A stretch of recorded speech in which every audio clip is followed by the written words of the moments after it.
Hey guys, it is Christina here. For those of you who don't know me, my name is Christina Mathewson. I am a naturopath, a herbalist, a GAPS practitioner, which is gut and psychology syndrome, but also gut and physiology syndrome, and an empowerment coach. So if you are on, come and say hi as I start to share and talk with you all about the microbiome, gut health, parasites, all the things that I think are super duper fun and that I actually nerd out a little bit about. Hey Rose, nice to see you here. So I'd love it if you could, yes, I was going to say, could you pop a comment in, because then I know the comments are working and I don't need to get my computer going. So hey Rose, nice to see you here. I thought what I would talk about today, because Carly Marie said, come in and talk about these things. And she'd mentioned on her Facebook page about her daughter being a fussy eater. And for me, of course, in my clinic, when I'm working with my clients, one of the things that I see quite often is children who are fussy eaters.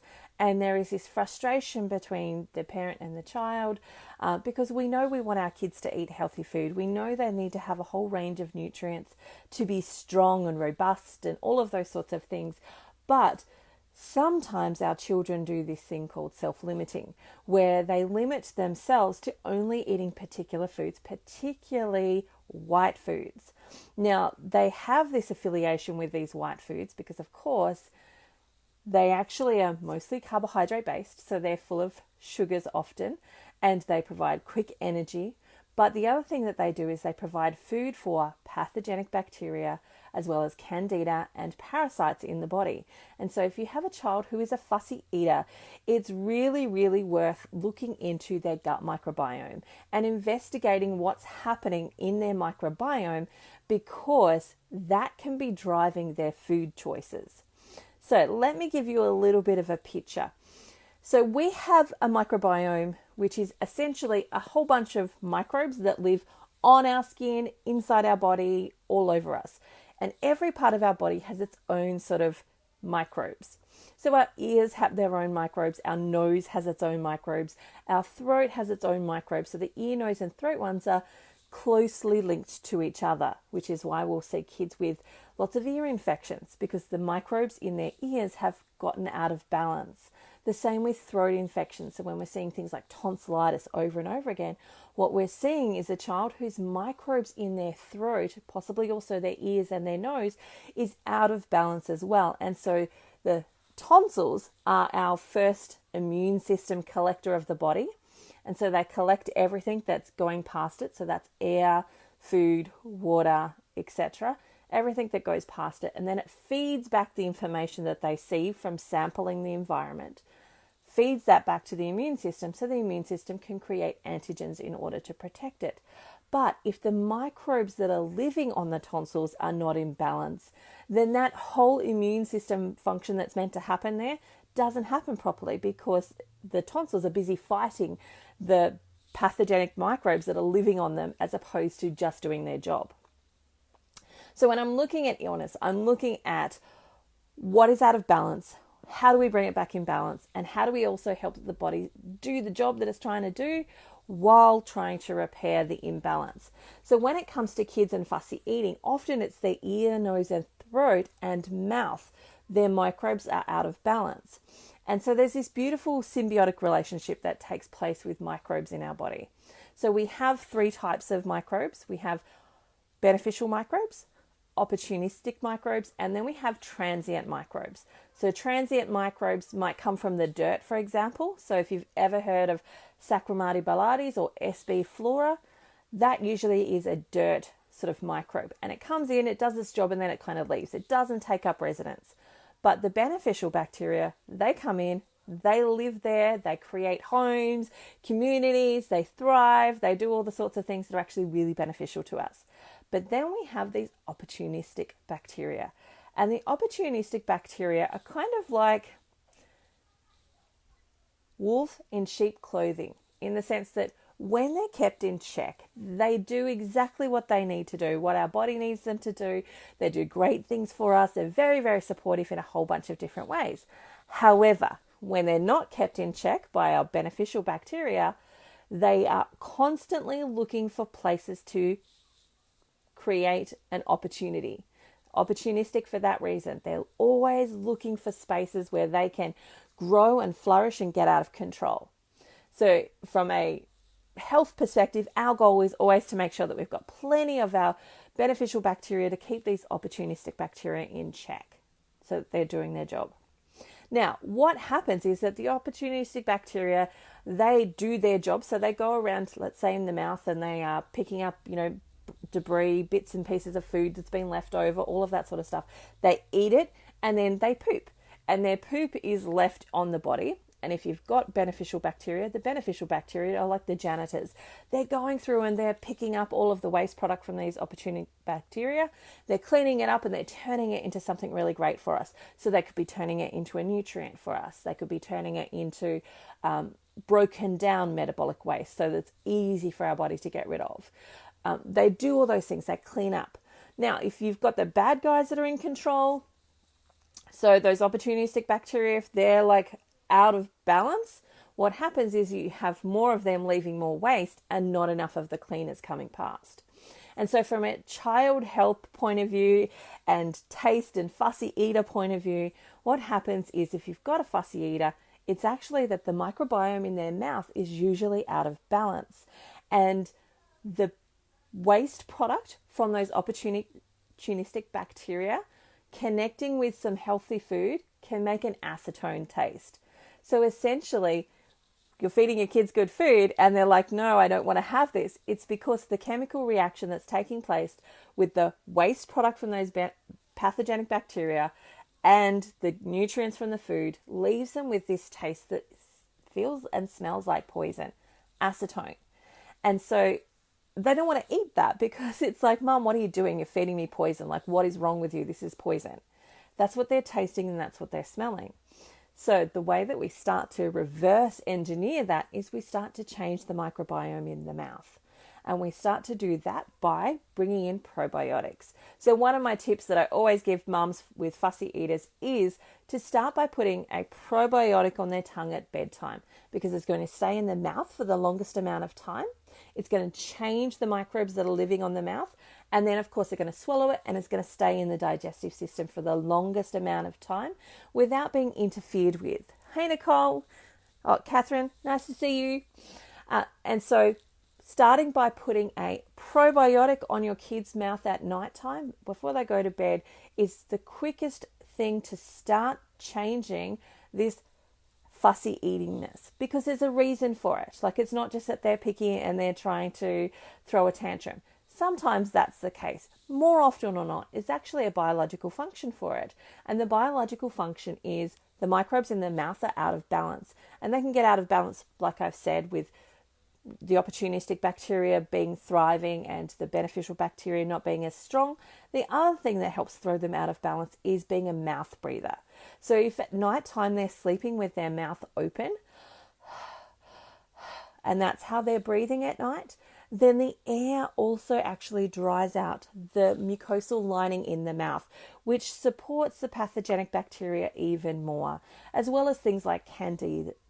They thrive when it starts to dry out a little bit. It also causes tooth decay in the mouth. So if you've got kids who are eating really healthy, but for unknown reasons, they've got lots of tooth decay, then the thing to be looking at is, are they breathing through their mouth at night? Or are they breathing through their nose? Because the way we're meant to breathe is that our tongue sits on the top of our roof of our mouth and we breathe through our nose at night, which actually seals the mouth up. It keeps the microbes happy, the good guys happy, and it stops some of the tooth decay which happens with the air coming into the mouth, which is one of those things that's really important for people who have MTHFR, just to make sure that their mouth is being closed at night. And it may require that going to a cranial sacral therapist who manipulates the bones in the head that actually helps them to be able to breathe at night. It may require some further attention, but that's where you start looking at. You start looking at, are they mouth breathers? Is the microbes in their mouth out of balance? The next thing that I'm looking at when I'm looking at fussy eaters is, are there parasites? Now, there's this awesome video on YouTube, which I get all my clients to generally go and look at, because it gives them a real great understanding about how parasites interfere with the nervous system and send messages to the brain, which makes people do things that they not necessarily ordinarily would do. So this video, if you want to go and look at it, I think it is like labeled the parasitic snail. So essentially what happens is that there's this cycle that takes place where a bird poops, and out of that poop is a parasite living, or the parasite's babies are in it. And then a snail will accidentally crawl over that poop. The snail then gets infested by the parasites. And the parasites start making the snail do unsnail-like behaviours. So snails, for example, they are out early morning, like right at dusk and at dawn. That's when they're most active in the garden, when it's wet and moist, and they're less likely to have predators. And so once the day starts to rise, they actually burrow themselves away, hiding under big leaves and things like that, so that they can stay moist, but also so they can stay out of the eyesight of predators. And so the parasite has a goal. The parasite's goal is to get back into the belly of a bird, because that's where it's really meant to be. And so what it does is it manipulates the snail to do unsnail-like behaviours. So instead of it hiding away during the day, it makes the snail actually come out in the daytime and actually be available and easy picking for birds. So then, of course, a bird swoops down, it eats the snail, and the parasite is now inside the bird, exactly where it wanted to be. And that cycle continues. Now, that's the sort of thing that actually happens inside of our bodies and our children's bodies. So if you have a child that's like super addicted to sugar, like usually there might be some microbial imbalance, and it could possibly be a parasite as well. So I've had some children where the parent has woken up in the middle of the night at like 1, 2, 3 o'clock and found their child literally sitting on the kitchen floor spooning in sugar into their mouth because of the parasitic overgrowth that's happening inside their child's body that is getting them to do unchildlike behaviours, like sitting in the middle of the floor at 3 o'clock in the morning eating sugar out of a sugar bowl. So that's another thing to look at when you've got a fussy eater. To look at, is the microbial balance out? Are there Candida, which is a yeast, or are there bacteria or parasites at play? Now, for me, in this journey, I'm fascinated by all of these. I think they're fantastic. Like, the way that they behave and the way that they act is really super interesting for me. And it's kind of where I nerd out. And so I've spent a lot of time... Rose, oh my God, my son did that with a bag of sugar when he was 3. He was probably feeding some pathogenic bacteria or some parasites. And, it's really, really, really normal. So he hid it behind the TV unit. Oh my gosh, I hope you didn't get ants. That's hilarious. So that story would resonate a little bit with you, Rose. And now, of course, you've said that he's 6 and he is a bit of a fussy eater too, limiting himself to white foods, I'm guessing.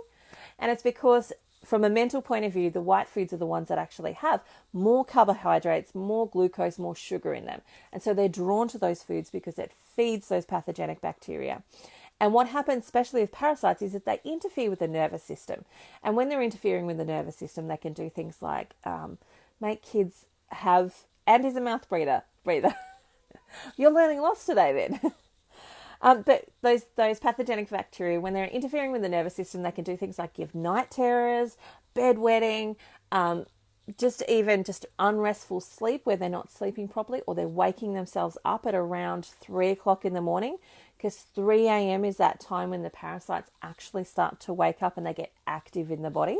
They're awake most of the night, but they're really super active at around 3 a.m.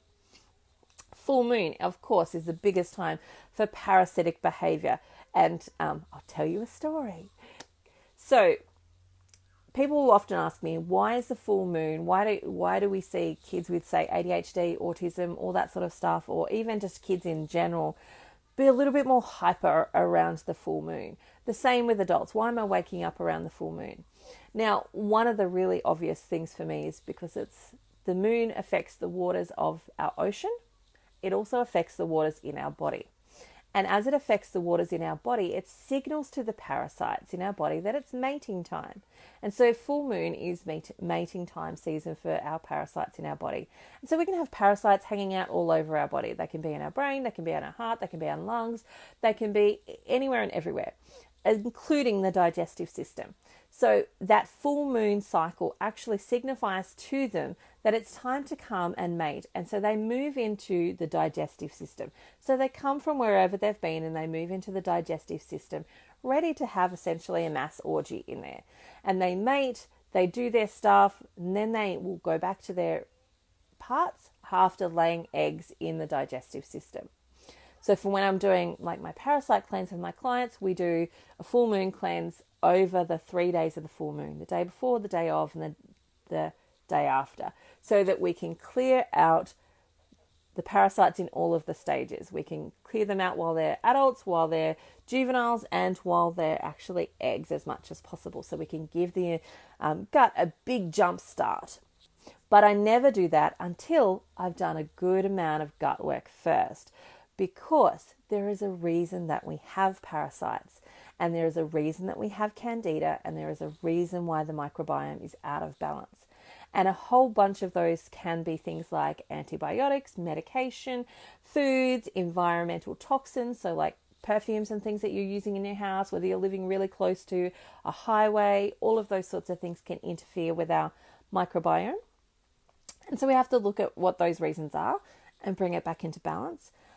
One of the big reasons that I find working with my clients is actually heavy metals, and heavy metals that have generally been passed down genetically from parents, or they've picked them up from the environment that they lived in. So for example, when I was in my teens, we lived in the middle of an apple orchard. Like there was literally apple orchard on all four sides of our house.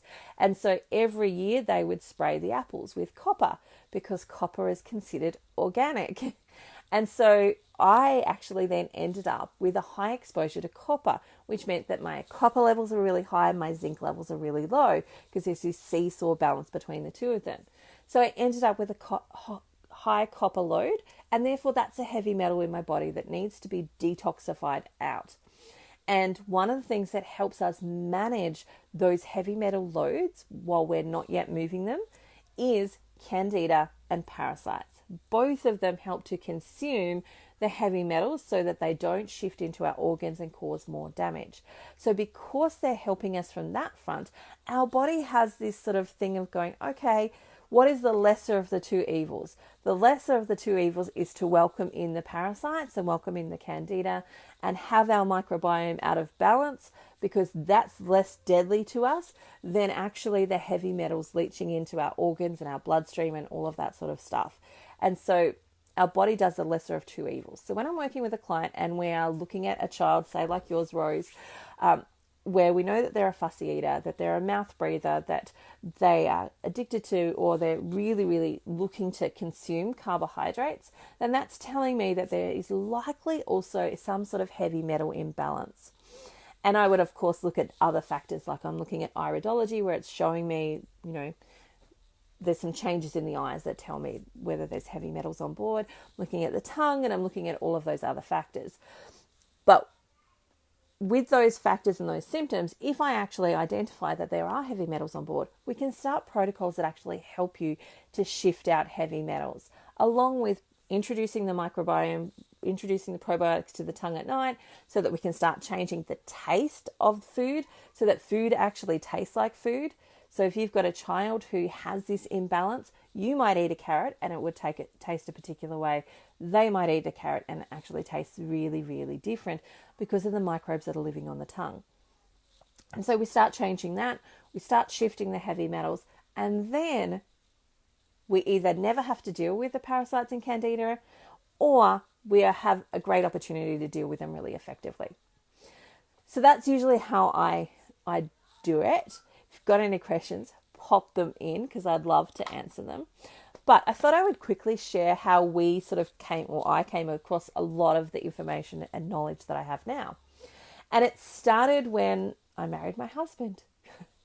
My husband essentially has had IBS all of his life.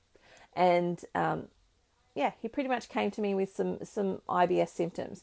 And so we started the investigation of looking into like doctors, inquiring how could we help him with his IBS, because his pain level was so great in his stomach at night that he wasn't able to sleep. And we essentially got married, started having babies, and we had like 4 babies in 4 years. So at one point I had 4 children under 3. And I've got a husband who can't sleep at night, so he's not functioning really well. He's got a very short temper, and we've got lots of little small kids. And I'm like, nah, we can't do this. We need to really investigate it. So we went down every pathway that we possibly could to actually try and figure out what was going on. We did celiac testing. We did like endoscopes and all sorts of tests that they tried to do. And then eventually we went to one doctor, and she was speaking out of her interpretation of our life, and it was because we had too many children. And we had 4 children at the time. I now have 7 children, and he doesn't need to stay awake at night because his gut is hurting. So it was not the children, but it was her interpretation that we had too many children and he needed to stop keeping his wife barefoot and pregnant, which, without asking me anything, that was her assumption of our life. Anyway, we exhausted all of the medical sort of places and spaces that we could look at. And I was like fed up. I'm like, no, I can't do this anymore. I need you here. I need you present, and I need you to be functioning. And so I went down the natural health pathways, and I started to look at different ways of being able to help him. And the first thing that I came across was actually milk kefir. So milk kefir is a fermented milk drink that is made with, you get these little grains, which are actually not grains. They're actually like a mushroom. They're a symbiotic relationship between some bacteria and yeast, and they create this matrix that then you put into milk, and it ferments the milk, and it creates this beautiful product. Yeah, I know, totally. How rude was that? Very, very rude. But it was probably quite good because it made me just go, not doing this anymore. I'm not going to do this. Like, we're doing everything that you tell us to do. None of it is working. So I'm just going to leave this. And it was probably the best decision that I made, was to leave that medical field behind in that space. And so we started with milk kefir, and we started introducing that.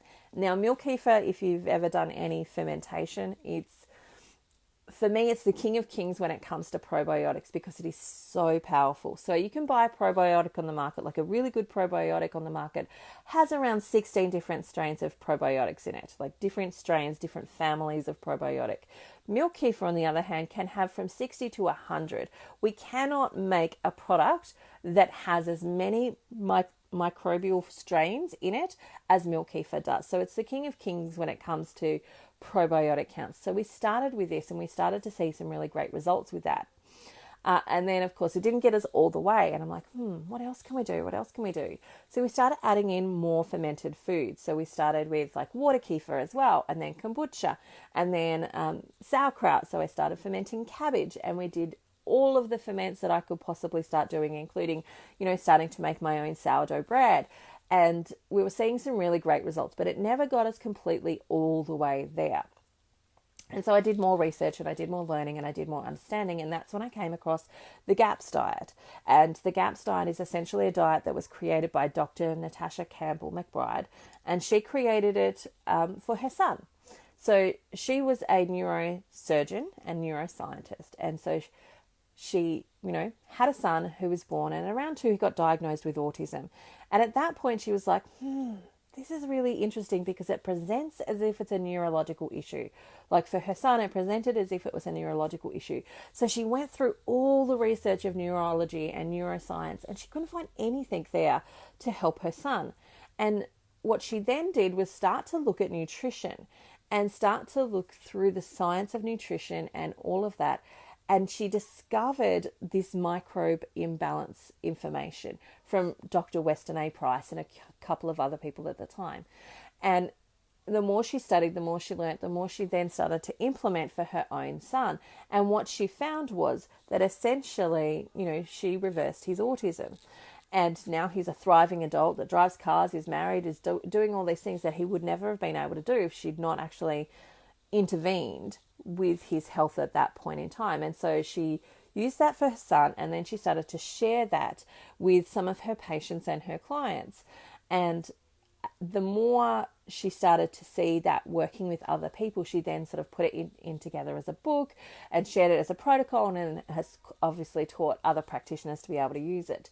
And there's some really key principles in there that she kind of came across, and she's not the only one. There are a couple of other different spaces that have come across that as well. But this, at my time in my journey, that's what I came across. I came across the GAPS diet, and we started to implement it, and it was phenomenal in regards to some of the things that changed. So my husband, he came to me with IBS, but he also came to me with chronic back pain. Like, he'd had back pain most of his life.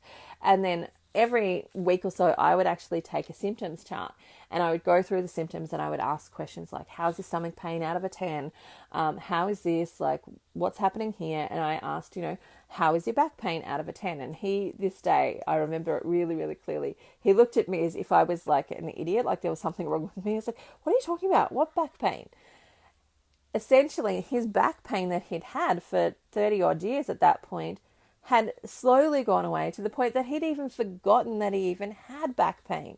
And it was one of those unintended side effects of us actually changing the diet, really starting to hone in on repairing the gut, repairing the microbiome of the gut, really filling it up with, good probiotics, fantastic food, him nourishing himself, reducing inflammation, doing all of those things that not only did his IBS clear, but also his gut and his back and all of these other things like psoriasis.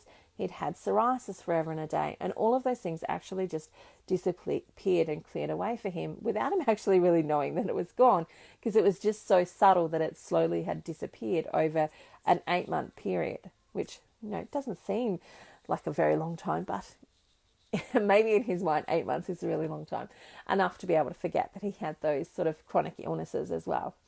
And so that started me on the journey of actually really starting to teach and share, and then of course become a naturopath, in where I can guide people through those things to be able to help them repair the microbiome, look at how parasites are affecting them, why the parasites are there in the first place, asking all of those questions about why is this happening in the first place. Because, for example, gut is connected to an emotional thing as well. If our stomach and our gut is out, then also our personal power and how we feel about ourselves is a little bit out as well. And the two play into each other. So the more you do your own personal development work and actually get to know who you are and love who you are, the better the environment or the energetic state for the gut and the microbes to live in. The more you actually fix the microbes in the gut, the actually more you actually are able to fix the microbiome and the thought thinking of the brain as well, which was, for me, was super powerful. Because in 2013, I found myself on life support after having my last baby number 7. I was on life support because I'd had a massive trauma. So I'd had placenta precreta. My placenta had eaten all the way through my uterus, into my bladder, into my major blood supply. And so it took 7 surgeries to clear all my placenta. It took 178 units of blood for me to still be here today. But through that whole trauma, they had to use like really high dose antibiotics to keep me from getting infections. They used a whole bunch of medication on me that, like chemotherapy, for example, they used at some point. They used all sorts of different medications. Like the chart list was huge. And I found myself really, really depressed afterwards. Like, I'd survived this massive trauma, but I was so distraught with grief and all of the other things that came with that, and depression. And one of the key elements to pull myself out of some of the suicidal thoughts that I was having at that time was to start implementing again the things that were going to support my microbiome. And that was, I started with probiotics because that was all I could manage at the time. I didn't have the strength to go and make any food. And so I started with probiotics. And once that started to get going, I started to bring back in my fermented foods. I started to bring back in my good L-glutamine rich foods that were going to heal and seal my gut again. And then I started bringing back in good nourishing meats, vegetables and fruits, until I got to the point where my brain was working really well. I was out of the depression. I was out of the anxiety. So the microbiome is super important, not only for our physical health, but also our mental health. And if you find yourself in one of those states of, having things like OCD or anxiety or depression or very, very stressed and not being able to cope with it, it's really important that you also start to look at what's happening in your microbiome, because our microbiome is essentially our force field. When it is working really, really well, it stops bad things coming in. Like, it literally bounces them back away, it rejects them entering, and it allows the good things to come in and nourish us. But when it's not working effectively, it allows everything in, and sometimes not even as much of the nourishment gets in, but much of that badness gets in. And it's the same from this mental point of view. If our microbiome is going really well, we actually tend to have more of a positive outlook on life. We're able to see, like, bad stuff happens, but we're able to see it from a different point of view. We're able to actually bring the goodness to it and actually go, okay, here's the great parts. I can manage this. I can deal with this. How do I effectively manage this? When our microbiome is out of balance, it's so easy for us to move into depression and actually see an event that might have happened and not know how to cope with it, because all the negative stuff is coming through. Our shield is not up and it's not protecting us from the negative stuff that's out in the world. So microbiome's super important. We want to keep it balanced. We want to keep it healthy. The top thing on my list to actually help you do that is starting with some probiotics, removing things that destroy or damage the microbiome. That includes like medication, foods. Sugar, for example, is one of those ones that's really high in it. I'll come and answer that question in a second. Chlorinated water is another thing that destroys our microbiome, because chlorinated water is designed to kill pathogens in the water. Our body is made up of trillions of pathogens, so when we put chlorinated water in, it's going to kill those. Here's my quick, easy step for you. Chlorine evaporates from water in 10 minutes. So if all you can do is have tap water, what I would highly recommend you do is buy some cilantro and have a jug where you put your water in that's open to the air. So you pour your water in there so the chlorine can evaporate. And then if you put cilantro in there, cilantro will filter the water for you so that it will take out some of the fluoride and some of the other components in the tap water that we don't want to be drinking. And that's an easy, cheap step that everyone can do. Not everyone can afford a water filter, but you can usually afford cilantro, or you can grow it. And you can put that in your water, and you can have an open-aired vessel that allows you for evaporation of that chlorine. So medication, stress, environmental toxins, so removing as much of the toxins in your own household as much as possible. And then food, so removing things like preservatives, numbers, names that you can't pronounce on food. Just eat real food is the key to being able to remove the things that are going to damage the microbiome. So probiotics, remove the things that are going to damage the microbiome, then start considering and looking at fermented foods. Now, there is a proviso with fermented foods. If your pathogenic bacteria are super out of control in your body, sometimes bringing in fermented foods is like setting off a bomb. And that can lead to things like diarrhea, severe die-off, all of those sorts of things. So if you're starting fermented foods and you're not working with a practitioner, always start low and go very, very slow. So by low, I mean start with like half a teaspoon and do that for a good week. Then bring it up to a full teaspoon and do that for a good week. And then bring it up to a tablespoon. Like, go really low, start really slow. And if you start to get headachy or feeling nauseous or diarrhea or any of those things, bring it back down, because your body's not quite ready for that much probiotics yet. And it just takes time of killing off the pathogenic bacteria, bringing in the good bacteria for the balance to start to get right. Okay, so Mim is asking, so for kids, well, for us adults too, the first step would be probiotics. Yes, the first step would be probiotics. And now I say that because I'm not your practitioner. If I was your practitioner, I would know whether you needed to start with probiotics or whether you could just jump straight into fermented foods. So the safe place to start when not working with a practitioner is to start with probiotics. And start with, I wouldn't recommend Inner Health Plus, although that's easy for people to access. It's got a very low probiotic count, and it is not that great.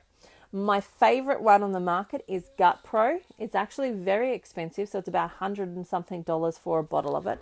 But you get with it these little tiny spoons. And even though the jar is about $100, it actually, you use so little of it that jar easily goes for 3 to 6 months, depending on the size of your family. And so it's actually a really good quality probiotic, and it goes a long way.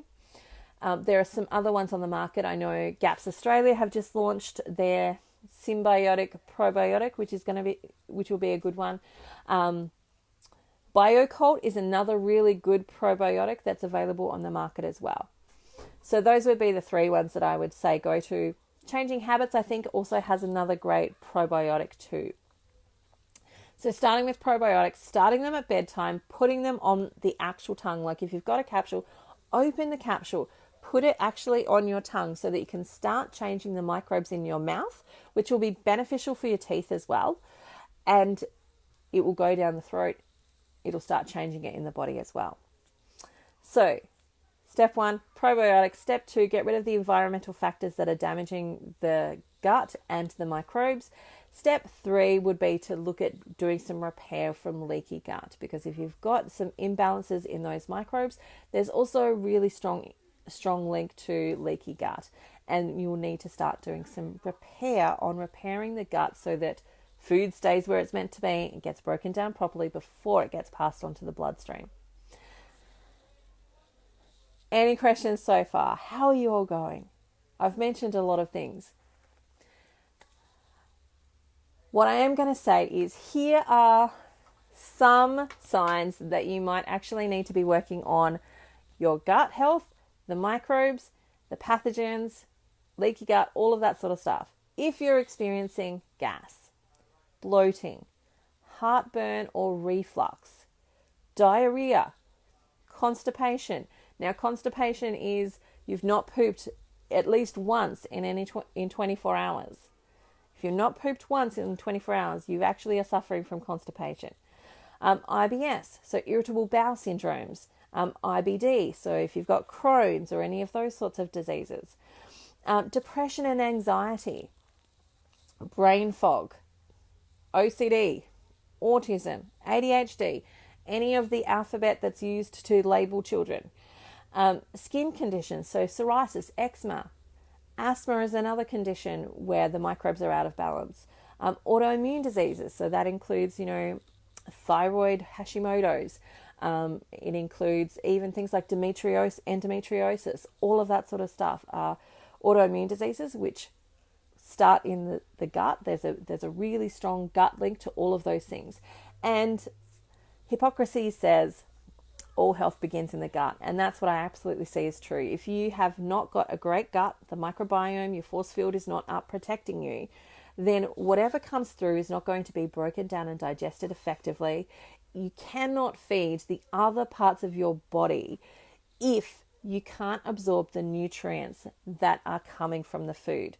So you could be putting in the most beautiful, organic, free-range, biodiversity foods as possible. But if you can't break it down and you can't assimilate it, then you can't actually utilize it to feed your brain, your liver, your kidneys, your detox systems, all of those sorts of things. Everything begins in the gut, and it's always a part of my work that I'm working with my clients. And that has to be part of the foundation of repairing it. Okay, Kirsten saying, always blows my mind how many conditions are caused by the gut. Absolutely, absolutely. I'll tell you, one of my clients came to me about 2 months ago, and she had trigger finger. So she had her joints were really, really sore around her pointer fingers, and she was just really struggling with them swelling and then being sore. We started her on a gut healing protocol, and within a week the trigger finger was resolved, because the trigger finger was just a symptom of not enough nutrients and not enough flow of toxins out of the body. So everything begins in the gut. Carolyn, reflux. Leaves me curled up on the floor in the middle of the night. It's awful. Oh my gosh. Okay, so reflux is generally, what happens with reflux is that we have a valve at the top of our stomach. So let's say this is the valve at the top of the stomach. It's called a sphincter. And then we have our stomach here. Now, our stomach, of course, does this pulsing movement where it actually churns the food and moves it all around. Now, if this sphincter does not close tightly enough, then that food can get pushed back up into the esophagus, which is what reflux is. It's acid and food from the stomach coming back up the esophagus. Now, the thing that closes that is acid. So if you're experiencing reflux, it's because there's not enough acid in your stomach to signal the closing of that sphincter to actually keep the food only in the stomach space and not coming back up. So the way to reverse it for you, Carolyn, sip on some lemon juice with water. If that's not enough, apple cider vinegar and water. That will trigger the acid sphincter, and it will close tightly and you won't be experiencing the reflux. But if you're experiencing it a lot, then there probably is something else going on, something like H. pylori. And H. pylori are a yeast that grow in the stomach, and they don't like the acidity of the stomach being too low. You know, we need our stomach to be around 1, 2 so it can break down the food into its molecular parts so that we can assimilate it into our body. H. pylori prefer that to be around a 4. And so what they do is they actually paralyze the acid-producing cells of the stomach so that your stomach doesn't produce enough acid anymore, and so that they can keep it nice and they can steal your food. And so if it's a long-term thing that's happening for you, it's a really good idea to get it checked out. But the quick thing you can do to see if H. pylori might be something for you is to go to your mirror, look at your tongue and poke it out and see if there is some yellowing in the back of your tongue. If there is some yellowing in the back of your tongue, then that is an indication that you've got yeast growing in the upper digestive system, and that's normally H. pylori. And there's a whole protocol to actually getting rid of them. But the first step is increasing the acid in your stomach so you're not experiencing that anymore. Okay, Rose, this has been incredible. Thank you. I'll go and find a probiotic today. Awesome. If you need a recommendation for a probiotic, let me know and I will give you one. Well, that was easy. Check my tongue for yellow. Absolutely. Check your tongue for some yellow. So not in the front, but right at the back near the throat. If there's some yellowing there, then there's likely H. pylori on. You can totally go to the doctor and get a breath test for it as well. But remember, what they're going to do is they're going to likely recommend a triple antigen or three antibiotics in one. A lot of people suffer terribly from that because, of course, it's wiping out your microbiome. There are ways that you can do it where you're rebuilding your microbiome, and garlic, of course, is one of them. Mastic gum is another one that you can use for that. All right, I think I have talked for a really long time, so I will let you go. If you want to know any more information from me about any of these sorts of things, you want to come and work with me about any of these things, you can find me, just tag me, send me a message. I'm happy to have a chat with you. And that's it for me. I hope you have an amazing day, and I will catch you next time. Don't forget to get some probiotics, put them on your tongue so you can start to change the microbes in your mouth. Bye for now.